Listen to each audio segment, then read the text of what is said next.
then proceed to our next year. Okay?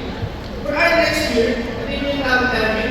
Viva or Viva Santa Claus. So yun guys. Ngayon, meron sa schedule.